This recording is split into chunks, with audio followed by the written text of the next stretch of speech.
So, Pixel Experience is one of the most popular custom ROM around. Close to stock UI and stability are main key point of this ROM, but many of the users hate this build because of its performance deficiency. Gaming in Pixel Experience is always been a pain to neck till this latest update. So welcome back to ROMs for you, and let's look at latest Pixel Experience Plus edition running on Xiaomi Poco F1.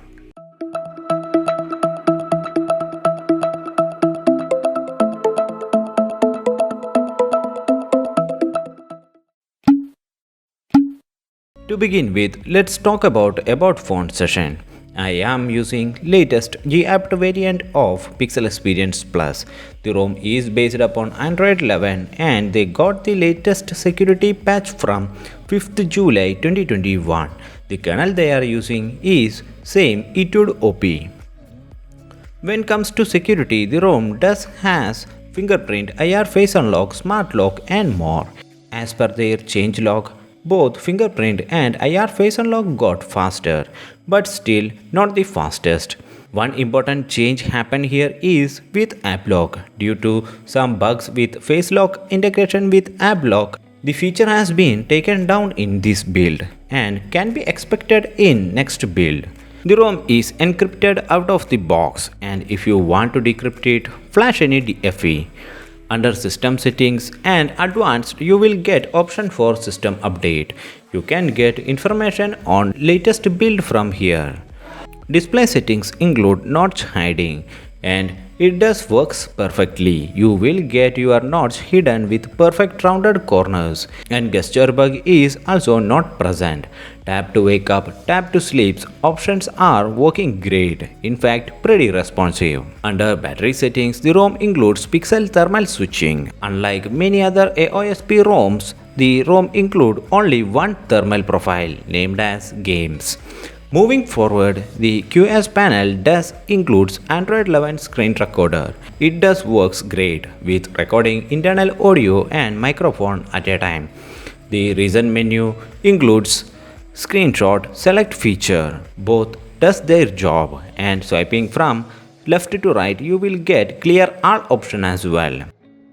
The Google feed here is pretty smoother and responsive. Also, Google Assistant did become more responsive. The dialer here does not comes with any call recording feature. You need to rely on any third party for this. Camera Go comes by default in this build, but if you want more features, you need to rely on Gcam. As per I checked, Gcam works perfectly. I didn't face any lags or bugs here. The HDR plus rendering also become more snappy. Moving forward, out of the box, the ROM is not rooted, also passing safety net checks and Google Play protection. So using banking applications won't be a problem here. After setting up gaming thermals, the Antutu scores 2 lakh plus and Geekbench scores for single core 251 and multi-core 1238, which are pretty lame score for Snapdragon 845. To know more about performance, I am adding CPU throttling test. The average score was 1,27,000 plus. Again, another lame score for Poco F1. Now let's do a RAM management test. I am going to open some random applications with games. Let's start with dialer application. Meantime, we will discuss about overall experience. I did felt the app opening time did become smooth, and I did uploaded gaming test on this build with FPS. If you see that, you might have understood how this ROM performs in terms of gaming. Yes, the ROM did become more efficient, smoother, and improvements in performance while gaming, as well as GUI navigations. I was feeling that change for sure. When I was gaming, the minimum FPS I noticed was 22. The ROM was able to handle FPS around 45 to 60 almost all the time. There is no touch lags or UI lags noticed. So you can game on this build, but not competitive.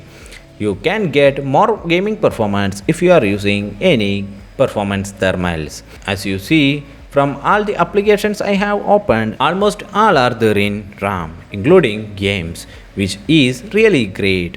So overall a average gamer and daily driver build for Poco F1. That's it guys. Hope this video was helpful to you. Like and shares are always appreciated and subscribe if you like to support the channel. I'll catch you in next one.